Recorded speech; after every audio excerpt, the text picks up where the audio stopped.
나는 미국 메인 대학교의 사회학과 교수이다. 사회 현상을 연구하는 나로서는 키프로스라는 섬나라 안에서 저승세계 전문가라고 불리는 다스칼로스에 대해 흥미를 갖지 않는 것은 어려운 일이었다. 나는 어린 시절부터 그에 대한 이야기를 듣고 끊임없이 궁금해오면서 자라왔다. 미국에서 고향인 키프로스로 돌아가고 나서 친구로부터 다스칼로스를 만나보겠냐는 제안을 듣고 나는 거절할 수가 없었다. 그는 자신을 신유가, 즉 영혼의 의사로 생각하고 있었으며 그의 삶의 주된 관심사는 자기 주변 사람들의 고통을 덜어주는 것이었다. 그리고 자아를 발견하거나 영적 여행을 떠날 준비가 되어 있는 사람들을 돕는 일이라고 하였다. 그와의 이 만남의 시작이 나의 인생 그리고 나의 세계관 전체를 바꿔놓을 것이라는 것을 이때는 알지 못했다. 그와의 만남은 완전히 나와 나의 우주를 바꿔놓았다. 이 영상을 보는 당신은 지금이라도 늦지 않았다. 당신의 기존의 세상이 무너지는 것이 싫다면 당장 그만두고 다른 것을 보면 된다. 하지만 나는 나를 통해 만나는 다스칼로스의 이야기가 당신의 삶을 훨씬 더 경이롭게 만들어줄 것이라는 것을 확신한다. 지중해의 성자 다스칼로스, 그와의 만남에서 있었던 경이로운 이야기들을 지금부터 시작한다.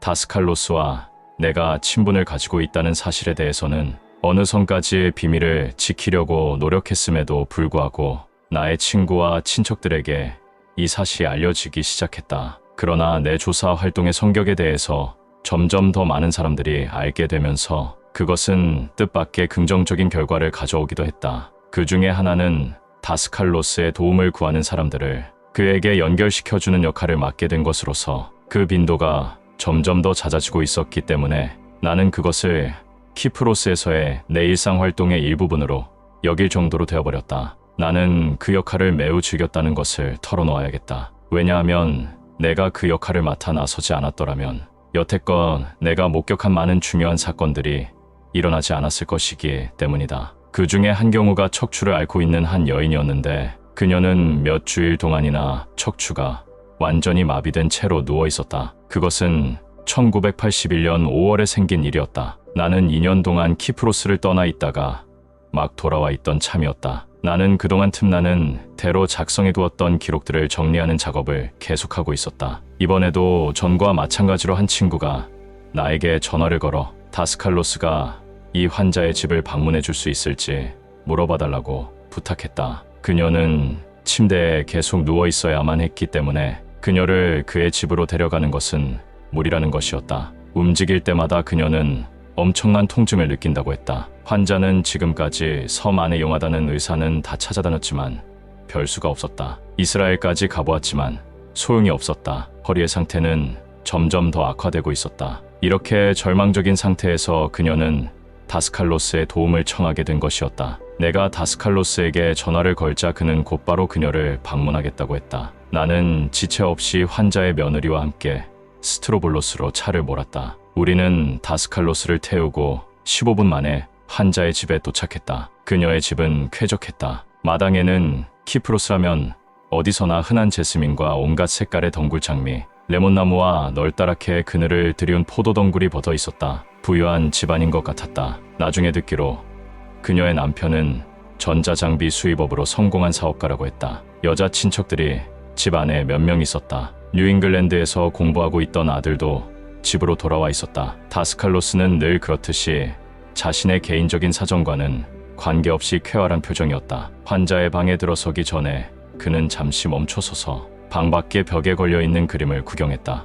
그것은 엘 그레코의 성 제롬이라는 작품의 복사본이었다. 그는 그 그림을 알아보고 찬사를 던졌다. 우리는 환자의 침실로 들어갔다. 여인은 50대쯤 돼 보였고 용모가 뛰어났다. 나중에 알게 된 일이지만 그녀는 영어와 불어를 유창하게 구사했다. 다스칼로스가 호들갑스럽게 소리쳤다. 도대체 무슨 일이 났길래 그러세요?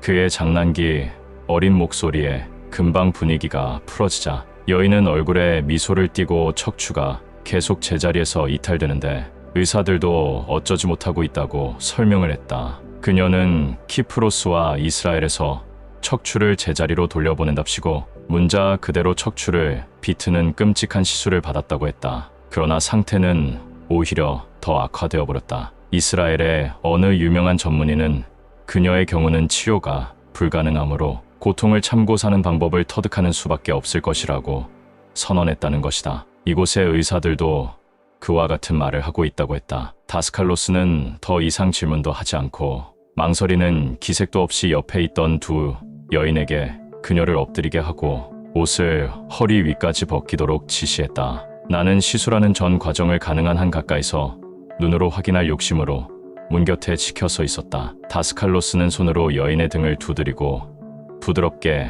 마사지하기 시작했다. 힘을 주지 말고 편안히 계세요. 다치게 하지는 않을 테니까. 그의 손이 환자의 척추를 오르내리는 동안 그는 우리를 향해서 환자의 상태에 대한 자신의 소견을 이야기했다. 심각하군요. 척추 전체가 비뚤어져 있어요.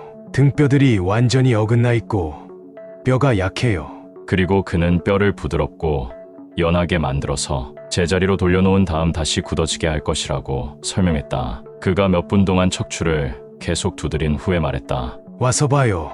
뼈가 이젠 완전히 부드러워졌어. 이리 와서 손으로 만져보세요. 환자의 며느리와 또 한 사람의 여인이 옆에 있다가 다가가서 그녀의 척추를 손가락으로 눌러보았다. 아쉽게도 나는 알지도 못하는 여인의 맨살에 손을 댄다는 것이 염치에 걸려 엄두를 내지 못했다. 하지만 나는 두 여인의 얼굴에서 놀라는 표정을 읽을 수 있었다. 그들은 나중에 나에게 등뼈가 마치 스폰지처럼 부드럽게 느껴지더라고 말해주었다. 자, 이제 나는 이 뼈들을 제자리에 맞춘 다음에 다시 굳어지도록 하겠어요. 나는 이미 이 뼈의 세포들을 해체시켜 놓았어요. 다스칼로스는 마치 수술실에서 의사가 수련이들에게 강의를 하듯이 말했다. 몇 분간 더 두드린 후에 그의 시술은 끝났다. 전체의 과정은 20분 내지 25분 정도 걸렸다. 이제 당신은 다 나았습니다. 침대에서 내려오세요. 당신은 다 나았다니까요. 등뼈들이 모두 제자리로 돌아가서 이제 척추가 똑바르게 되었습니다. 환자는 그 자리에 있던 모든 사람들의 눈이 휘둥그레진 가운데 침대에서 일어나서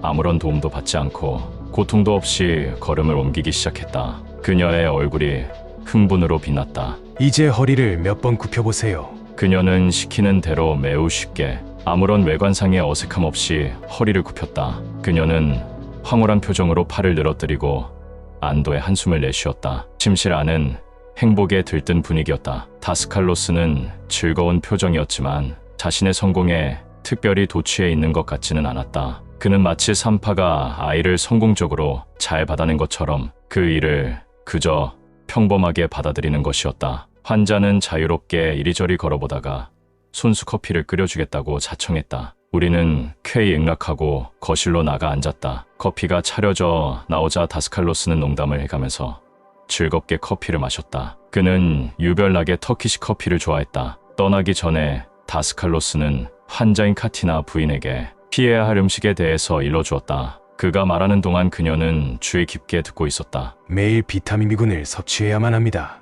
허리를 구부리는 것과 같은 간단한 운동을 매일 몇 분씩 해야 하고요. 우리가 떠날 준비를 하는 동안 카티나 부인은 집 안으로 달려가더니 잠시 후에 엘 그레코의 성 제롬을 가지고 돌아왔다. 제발 이것을 당신이 베풀어 주신 도움에 대한 저의 감사 표시로 받아주세요. 아닙니다. 아니에요. 고맙긴 하지만 돈이나 선물은 받을 수가 없습니다. 제발 받아주세요. 이건 선물이 아니라 단지 감사의 징표일 뿐이에요.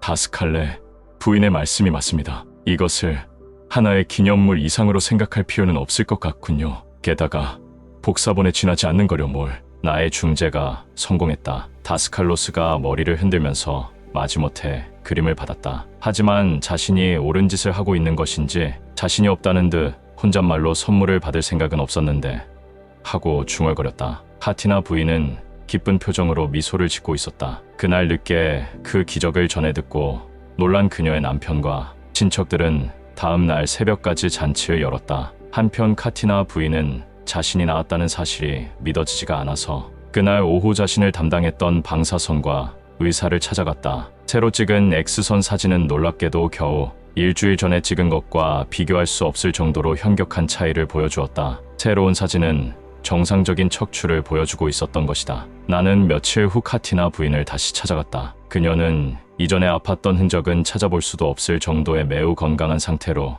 내 앞에 나타났다. 이 여인이 다스칼로스가 도착하기 전까지는 침대 위에서 일어나지도 못했던 사람이라고는 상상조차 하기 힘들었다. 카티나 부인은 자신의 병력과 다스칼로스가 자신을 치유해주던 때의 느낌에 대해서 소상히 이야기해 주었다. 다스칼로스가 당신의 척추를 만졌을 때 어떤 느낌이 들던가요? 척추를 따라서 매우 이상한 무엇인가가 느껴졌어요.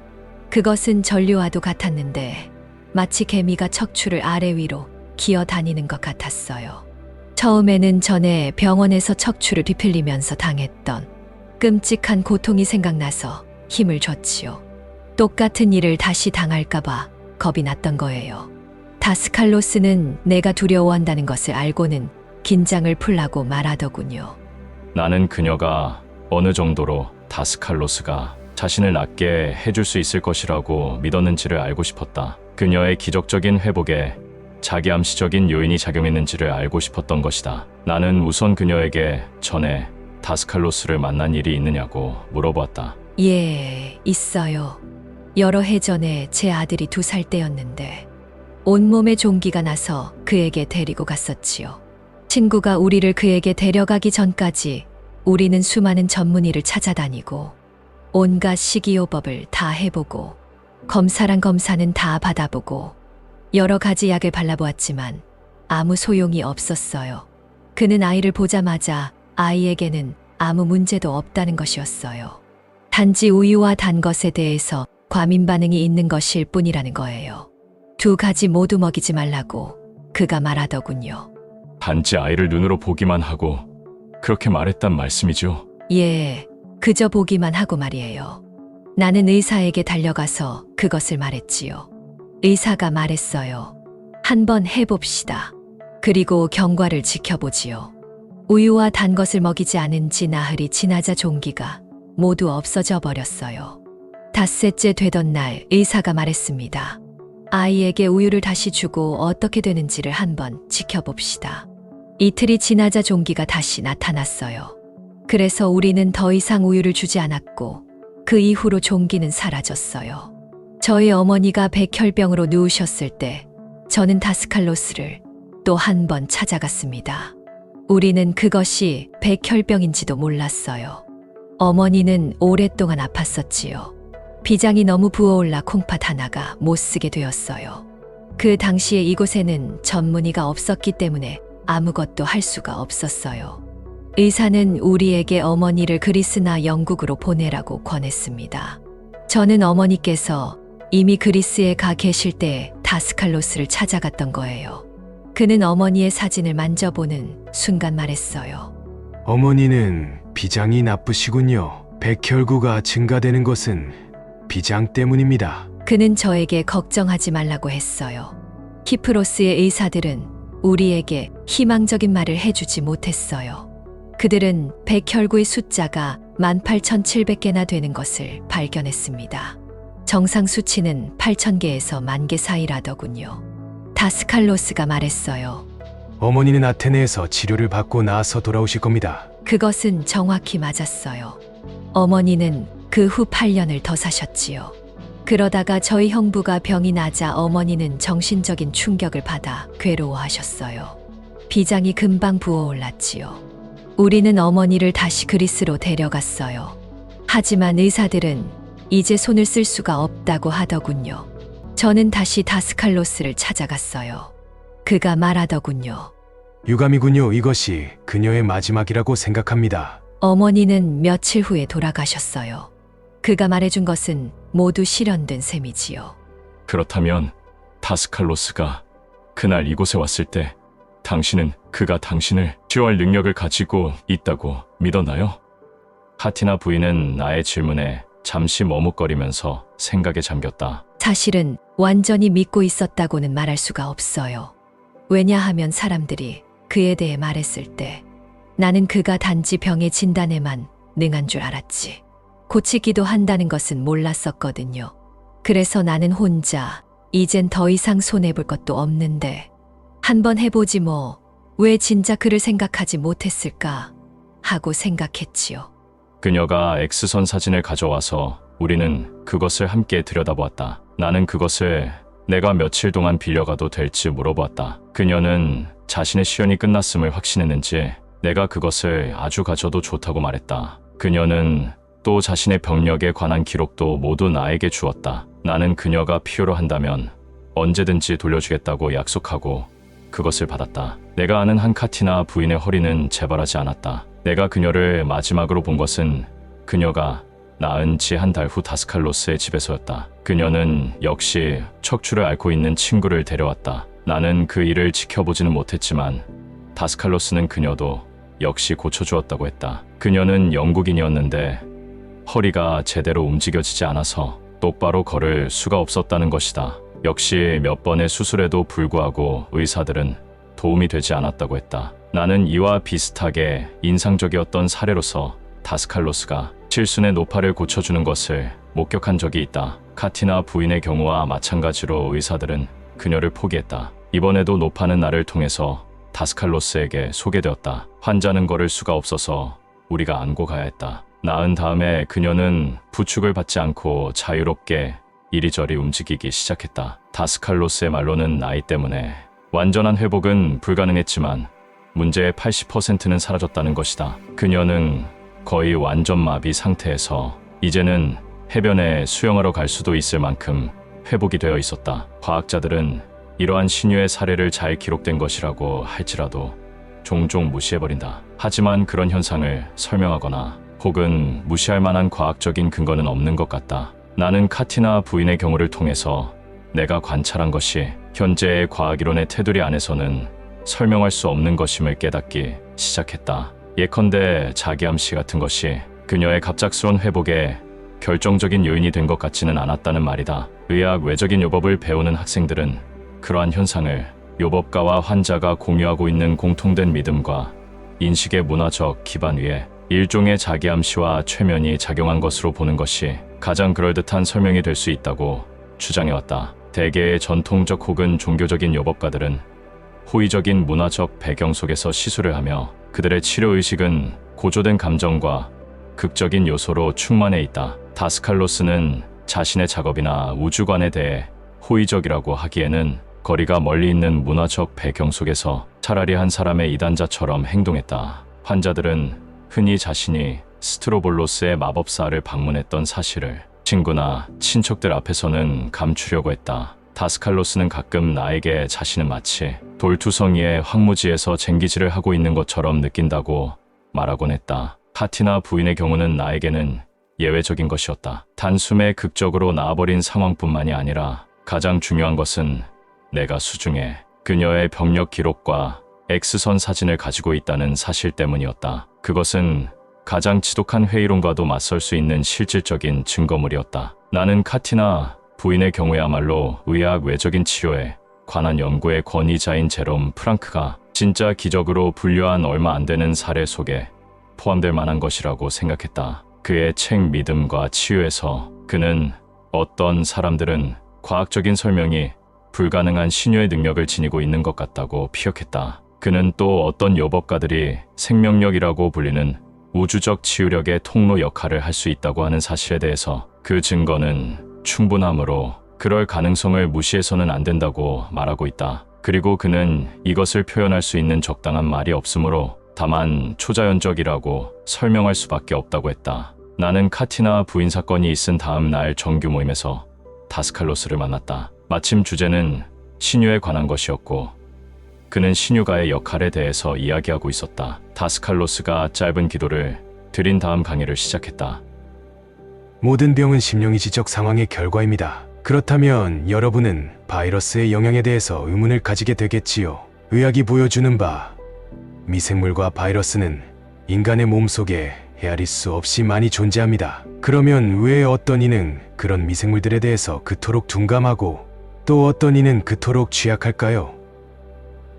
육신의 균형을 유지시켜주는 데에 필요한 에테르의 생명력은 우리가 잘못 진동하면 현저하게 감소합니다. 예를 들어서 성령에 의해 육체의 세포와 조직과 여러 가지 기관이 만들어지는데 100 정도의 에테르 생명력의 파동이 필요하다고 가정합시다. 우리의 욕망과 생각이 마음속의 근심과 좌절, 분노, 고집, 증오, 그리고 이와 비슷한 병적인 감정의 파동을 일으킬 정도가 되면 우리 몸속에 에테르 생명력은 소모됩니다. 말하자면 육신의 균형을 유지하는 데에 필요한 양으로 가정했던 100 정도의 에테르 생명력 중에서 예컨대 80이나 60 정도밖에 지니지 못하게 되는 것입니다. 따라서 우리는 몸의 가장 예민한 부분부터 활기가 결핍된 증상이 나타나는 것을 발견하게 됩니다. 사람이 적당한 영양 섭취와 호흡과 삶의 방식으로 충분한 양의 에테르 생명력을 얻는다면 그의 인격은 완전한 건강을 누려야 할 것입니다. 그런 사람의 오라는 주위로 널리 방사되고 종종 그것을 필요로 하는 사람에게 흡수되기도 합니다. 그런 사람들은 진리 탐구자의 곁에 있는 것만으로도 은혜를 입을 수가 있습니다. 어떤 사람들은 우리와 함께 있을 때 긍정적인 파동을 만들어내고 반면에 어떤 이들은 정반대의 파동을 만들어낸다는 사실을 여러분도 아마 알고 계시겠지요.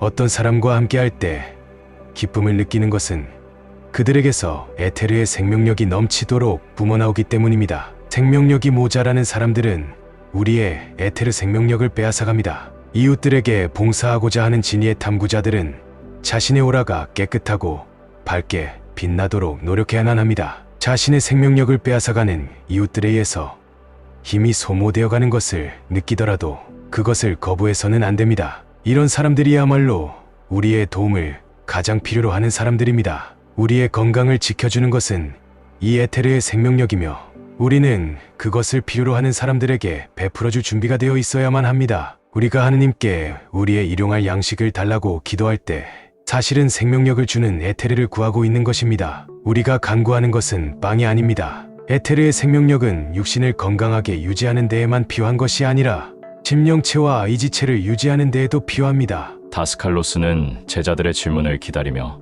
잠시 말을 멈추었다. 누군가가 이렇게 물어보았다. 시술에 들어가기 전에 올리는 기도의 역할은 무엇입니까? 나는 기도의 중요성을 과소평가하지는 않습니다. 신유가에게 그것은 환자를 도울 수 있는 마음의 상태를 유도하는 정신집중의 한 방법이 됩니다. 나에게는 당신의 뜻대로 하소서 하는 생각만으로도 충분합니다. 그리고는 바로 시술에 들어가지요. 그러나 진리의 탐구자는 끊임없이 기도를 해야 합니다. 그의 모든 생각은 절대자에 대한 끊임없는 감사의 기도가 되어야 합니다. 그의 일거수일투족이 기도의 표현이 되어야 합니다. 이것이 성 바울인을 기도하라고 가르친 진정한 뜻입니다. 신유가로서 진리의 탐구자들은 자신의 행위와 생각과 느낌을 통해서 끊임없이 기도해야만 합니다. 우리가 만일 신과 일체가 되어 있다면 치료에 들어가기 전에 기도로 시간을 허비할 필요가 없습니다. 명심하십시오. 진정한 기도는 말이 아닙니다. 말은 그 자체만으로는 아무것도 의미하지 못합니다. 의미를 가지고 있는 것은 봉사하려는 각오와 행위입니다. 우리가 진리의 탐구자로서 매일 밤 몇 분씩 앉아서 자분석을 하기로 약속한다면 이것이 본질적으로 기도의 한 형태가 아니겠습니까? 그러나 우리의 자분석이 자학적인 쾌감이나 죄의식을 불러일으켜서는 안 됩니다. 진리의 탐구자가 죄의식을 느끼는 순간 그는 다른 사람을 도와줄 수가 없게 됩니다. 많은 미신적인 종교에 빠진 사람들에게서 보이는 쾌락적인 경향은 정신병의 한 형태에 지나지 않습니다. 우리는 자신의 자아 분석을 통해서 그러한 경향을 잘 가려내어 뿌리 뽑을 수가 있어야만 합니다. 우리는 우리의 이성으로 그러한 환상과 편견에 맞서 싸워야만 합니다. 우리가 현재 인격으로서 그러한 인생의 조화로운 상태에 도달하지 못한다면 절망과 환상의 혼돈에 빠져있는 고통스러운 이웃 사람들을 어떻게 도울 수가 있겠습니까? 신유가로서의 우리의 작업은 에테르 복체에서만 행해지는 것이 아닙니다. 우리는 심령이지 차원의 고통까지 덜어줄 수 있는 준비가 되어 있어야만 합니다. 많은 신유가들은 자신이 하루에 도와줄 수 있는 사람의 숫자가 한정되어 있다고 생각합니다. 그들은 자신의 에테르 생명력이 한정되어 있기 때문에 완전히 고갈되어 버릴 우려가 있다고 생각하는 것이지요. 이것은 잘못입니다. 그들은 자기 암시를 통해서 자신의 신유 능력의 장애가 되는 염체를 만들고 있는 것입니다. 여러분의 가슴속에 사랑이 있다면 많은 사람을 도와줄수록 여러분은 더욱 생명력으로 충만하게 된다는 것을 나는 여러분 앞에서 확언합니다. 그는 이어서 투시 능력자는 사람의 오라를 보고 어느 부위에 생명력이 결핍되어 있는지를 알 수 있다고 말했다. 그러면 신유가는 적당한 집중을 통해서 환자의 에테르 복체상의 결핍이 나타나는 부위에 생명력을 공급해 줄 수 있다는 것이다. 병이 아직은 육체의 차원까지 발전되지는 않았지만 환자의 에테르 복체상에서 생명력의 결핍 현상을 보이고 있는 것도 신유가는 발견할 수 있다고 했다. 따라서 조만간 육체에 나타날 병까지 미리 예견하여 예방할 수가 있다는 것이다. 병이 몸에 나타나기 오래전에 예비 환자의 오라에서 그것을 발견할 수가 있다는 말이다. 다스칼로스는 그를 만나기 위해 키프로스로 온 어느 수피에 대한 이야기를 꺼냈다. 우리는 거실에서 잡담을 나누고 있었는데 그가 이야기를 멈추고 문 밖에 길가에 고양이가 한 마리 있다고 말했습니다. 그는 정신을 집중하더니 생각의 힘으로 그 고양이를 문간으로 오게 하였습니다. 그러고는 그가 머리를 갑작스럽게 움직이자 고양이는 그 자리에서 죽어버렸습니다. 내가 놀라면서 왜 불쌍한 동물을 함부로 죽이느냐고 항의하자 그는 그 고양이의 오라에서 위험한 전염병의 징조를 보았기 때문이라고 설명했습니다. 그놈을 죽임으로써 그는 전염병이 퍼지는 것을 막으려고 했던 것입니다. 나를 특별히 감동시킨 것은 고양이의 오라에 숨겨져 있는 나쁜 잠재력을 발견하는 그의 능력이었습니다. 고양이의 몸에는 어떤 병의 징조도 없었으니까요. 나는 그 수피를 우러러보았습니다. 우리는 서로에게서 많은 것을 배웠지요.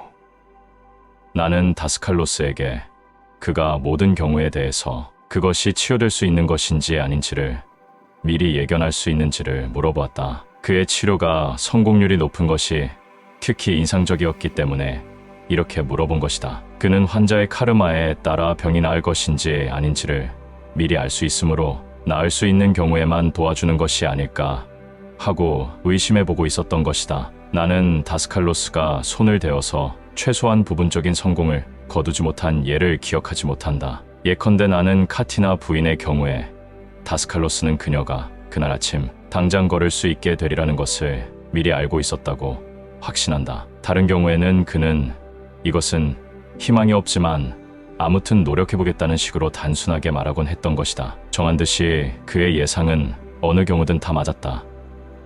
신유의 모든 과정은 성령과의 협조를 전제로 한다는 것을 항상 염두에 두어야만 합니다. 우리는 단지 우주의 계획의 매개자가 될 뿐입니다. 성공은 우리의 손에 달린 것이 아닙니다. 그러므로 진리의 탐구자들은 환자에게 손을 얹는 족조, 병이 낫기를 기대하는 자기중심적인 경향을 극복해야만 합니다. 우리가 할 수 있는 것은 다만 봉사하기 위해 노력하고 자신의 책임과 의무를 수행하는 것입니다. 가끔 자신도 놀랄 정도의 신유 현상을 목격하기도 할 것입니다. 예를 들어 상처 위에 그저 손을 얹기만 해도 그야말로 순식간에 치유 과정이 촉진되어 낫게 할 수도 있지요. 그러나 가장 단순한 치료도 허락되지 않는 경우도 있을 수 있습니다. 낫지 않는 것보다는 낫는 것이 더 자연스러운 일입니다. 낫는 것이 절대자와 성령이 바라는 바이기 때문에 낫는 쪽이 더 용이하다는 말이지요. 낫지 않는다면 그것은 극복할 수 없는 카르마의 응보가 있다는 것을 뜻합니다. 처음부터 카르마가 치유를 허락할 것인지 아닌지를 알고 치유에 임할 수는 없는가요?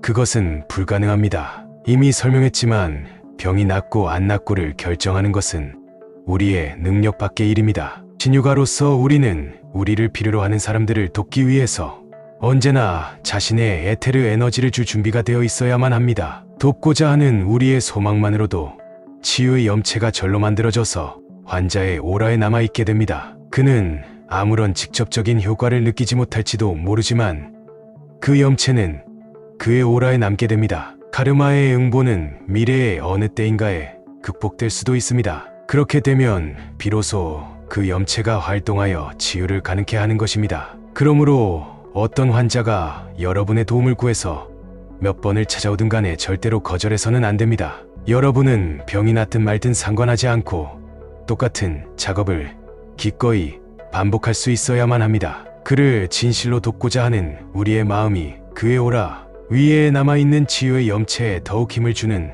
에테르 에너지를 더하는 것입니다. 다른 사람을 돕고자 하는 진정한 열망을 가진 신유가가 육체적 혹은 정신적인 도움을 주는 일에 실패한 예는 없습니다. 회의론자들은 신유랑 환자가 시술자를 믿을 때에만 가능한 것이며 낫는다는 것도 실은 강력한 자기암시 혹은 최면의 결과라고 할 텐데요. 당신은 이 점에 대해서 어떻게 설명하시겠습니까?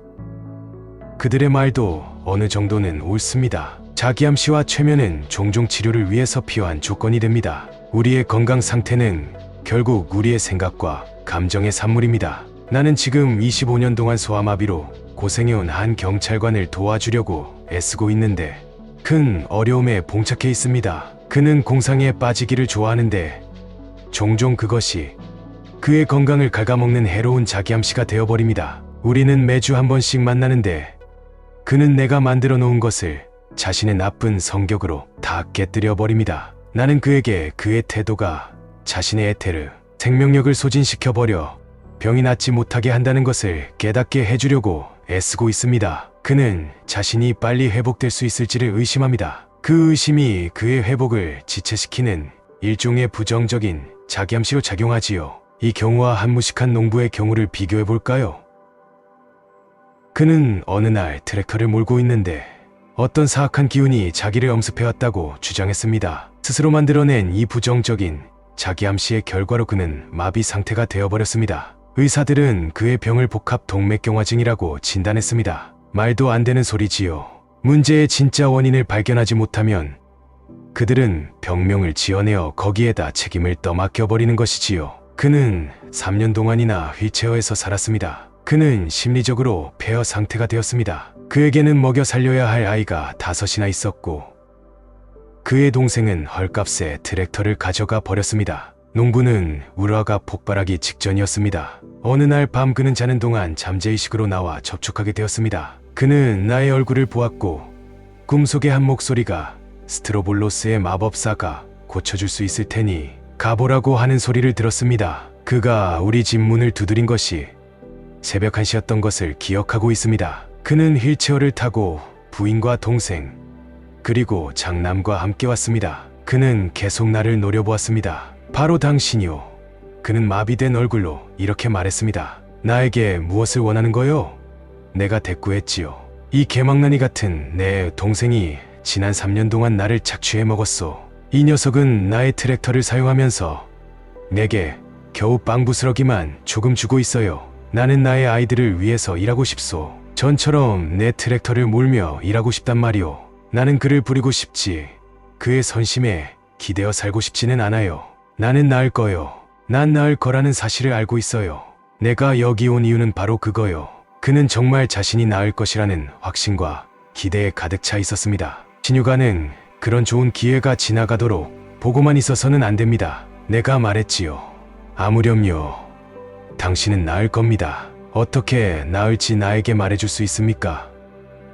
나는 알고 있지만 당신의 입으로 나에게 말해주기를 원하는 겁니다. 그가 말했습니다. 이리로 오시오. 당신의 왼손을 내 어깨에 얹고 다른 손은 내 겨드랑이에 끼고는 일어나라고 명령하시오. 그러면 나는 일어나겠소. 나는 지체하지 않고 정확히 그가 시키는 대로 했습니다. 내가 일어나서 걸으시오 하고 말하자 그는 휠체어에서 일어나서 걷기 시작했습니다. 그는 똑바로 몇 발짝 자기 동생께로 걸어가더니 그를 보기 좋게 한 대 갈겼습니다. 난 이제 걸을 수 있어. 이 개같은 놈아. 그는 동생에게 말했습니다. 내일부터는 내가 트랙터를 몰 거야. 그는 나를 보고 말했습니다. 이제 당신은 내게서 뭘 원하시오? 내가 말했습니다. 잘 들어요, 친구. 나는 오늘 밤 당신이 자기 전에 교회로 가서 성모와 그리스도상 앞에 촛불을 밝혀놓기를 원해요. 왜 그래야 한단 말이오? 그가 놀라서 물었습니다. 그분들이 당신을 고쳐주었으니까요. 나는 그의 믿음이 인간을 초월한 그 어떤 것에 바탕을 두기를 바랐던 거지요. 내가 아니라 어떤 초월적인 대상 말입니다. 그 편이 그의 잠재의식에 이로울 것입니다. 그리고 실제로 그것은 사실입니다. 다음 날 그는 자신의 트랙터를 몰았습니다. 믿음이 부족하거나 의심하는 사람도 치료가 가능할까요? 그렇습니다. 그의 잠재의식이 방해하지만 않는다면 그런 경우에 그 사람은 내가 그를 고쳐주려고 한다는 사실을 모르는 편이 낫지요. 그의 마음이 편안하고 수동적인 상태에 있다면 나는 성령이 그의 상처를 회복시킬 때 그의 육신에 미치는 것과 똑같은 방법으로 그에게 영향을 미칠 수가 있습니다. 치료 작업을 하는 동안 환자는 열이면 여러분에게 전혀 도움을 주지 못한다는 것을 알게 될 것입니다. 대부분의 경우에 그들은 의심을 품습니다. 가능한 일일까 하는 것이 그들의 첫 번째 반응이지요. 그들에게 그러한 의심을 가질 여유를 주지 마십시오. 여러분은 그들이 눈치채지 못하도록 암암리에 작업을 해야만 할 경우를 종종 당하게 될 것입니다.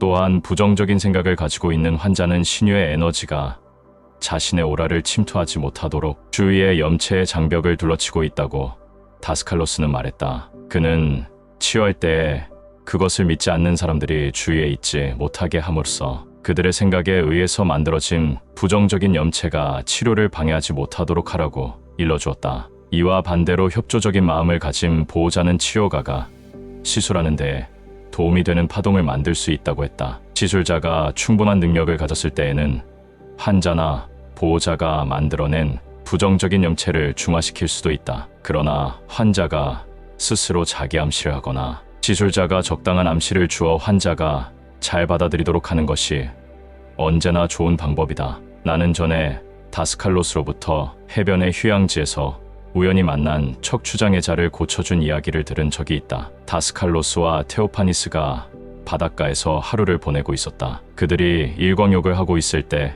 한 사람이 휠체어에 앉아 수평선을 바라보고 있는 모습이 눈에 띄었다. 그들은 그에게 접근해서 오랫동안 대화를 나누었다. 그들은 그를 확신시키는데 성공하자 그 자리에서 치료를 시작해서 그를 휠체어에서 일어나게 할 수 있었다. 장애는 씻은 듯이 사라지고 그는 걸어서 집으로 갔다. 다스칼로스는 이어서 유능한 신유가가 되려면 에테르 복체의 여러 가지 성질에 대해서 통달해 있어야만 한다고 말했다. 그러지 않고는 성공에 한계가 있다는 것이다. 많은 신유가들이 자신이 하고 있는 일을 이해하지 못하고 있으며 시술 중에 종종 신경질적인 행동을 하기도 한다. 그들은 무지 속에서 작업을 하고 있는 것이다. 다스칼로스는 맹신 이 치료에 도움을 주기도 한다는 사실을 무시하지는 않았다. 그러나 진리의 탐구자인 우리로서는 자신이 하고 있는 일을 이해해야만 한다고 그는 역설했다.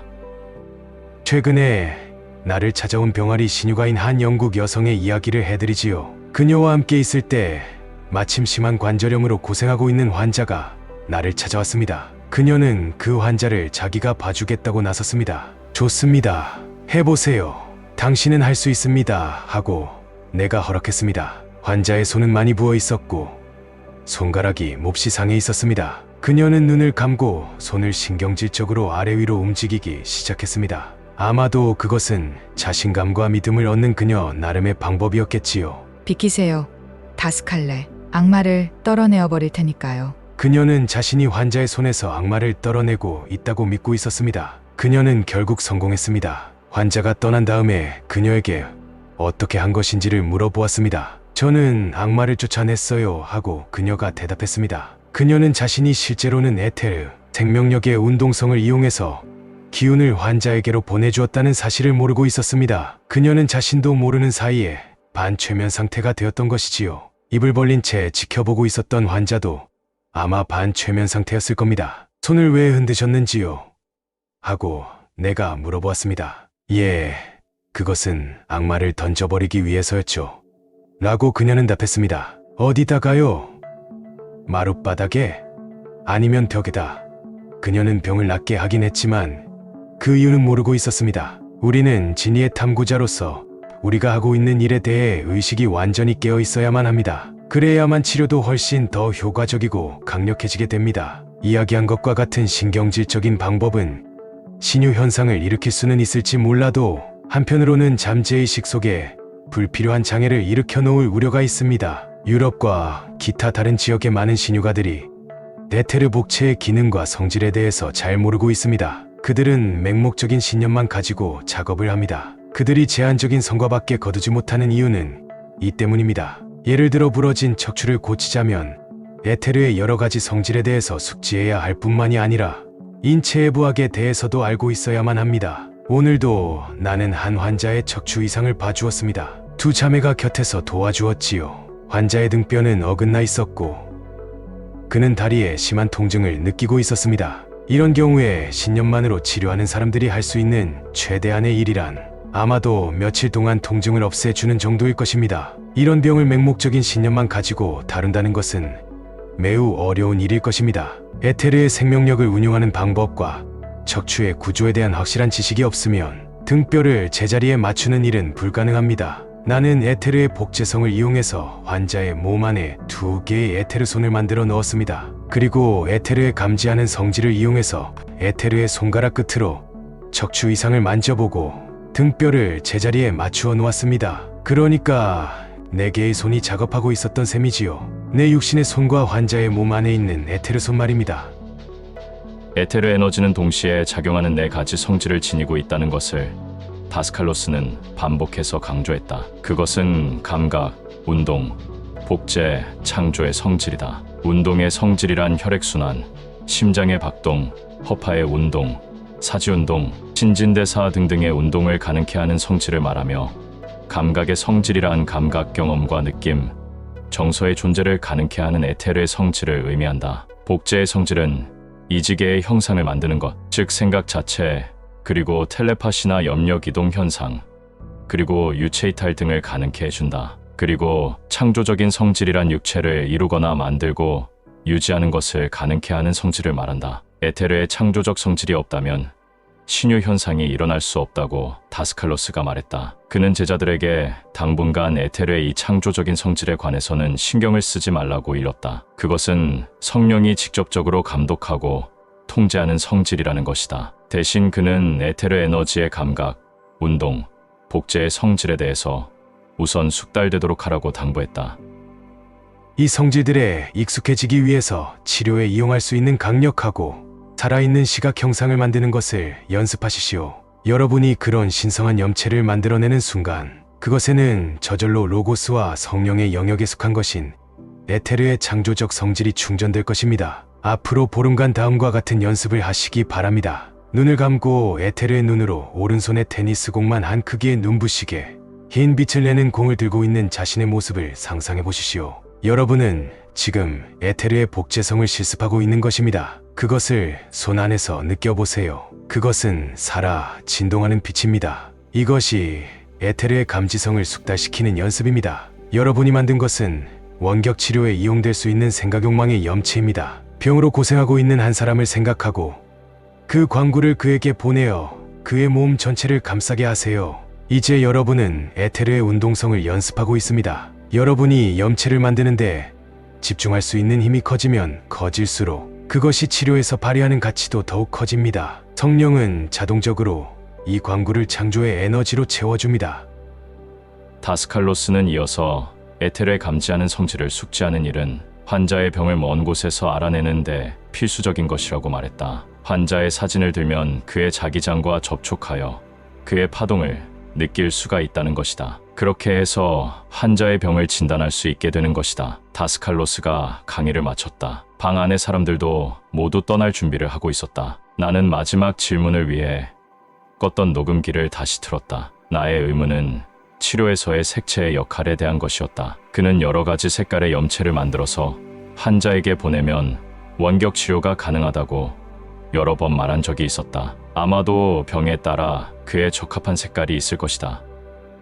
색깔들이 그 자체로서 치료의 효과를 가지고 있는 것입니까? 아니면 신유가가 그 색의 치료의 힘을 불어넣기 때문에 효력을 지니는 것입니까?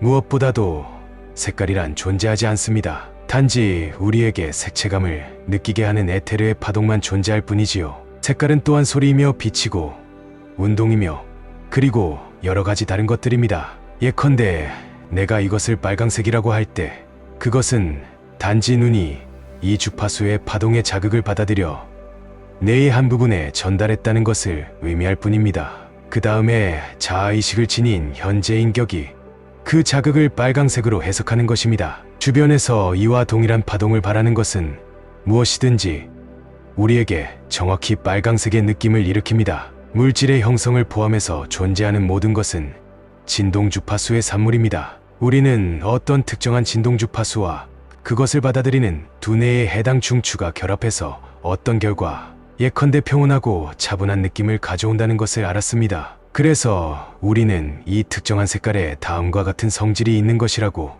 결론을 내립니다. 예를 들어 우리는 이타적인 사랑의 감정과 백분홍빛의 느낌을 주는 파동이 일치한다는 것을 압니다. 하지만 만일 백분홍빛의 색감을 지닌 파동이 왜 나를 편안하게 해주는지를 물어온다면 나는 대답할 수가 없습니다. 누구도 대답할 수 있으리라고 생각하지 않습니다. 하지만 이 점을 덧붙여야겠군요.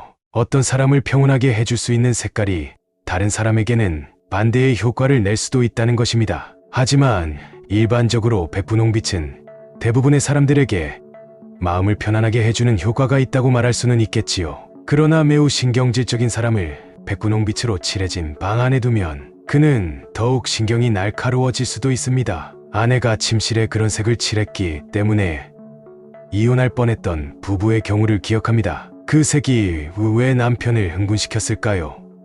나는 그가 전생에 자기에게 늘 향기로운 장미꽃을 주었던 소녀와 사랑에 빠진 적이 있다는 것을 알아내었습니다. 그 후 그들은 헤어지고 말았습니다. 그래서 백분홍빛이 그의 잠재의식 속에 과거의 고통을 일깨워주었던 것입니다. 그러니까 질문에 대한 대답으로 이 점을 덧붙여야 하겠습니다. 파동의 종류뿐만이 아니라 우리가 사물을 인식하는 방식에 따라서 실제적인 효과는 달라진다는 것입니다. 하지만 일반적으로 우리는 어떤 색깔들은 대부분의 사람들에게 어떤 특정한 효과를 미친다는 것을 압니다. 환자에게 어떤 색깔을 투사해야 할지 확실치 않을 때는 간단히 흰 광구를 보내세요. 그 광구가 환자의 몸 전체 혹은 일부를 덮어줍니다. 우리가 어떤 특정한 병을 다루고 있고 거기에 적절한 색깔을 알고 있다면 그때는 그 색깔을 적용합니다. 예를 들어 빈혈증인 경우에는 백분홍빛이나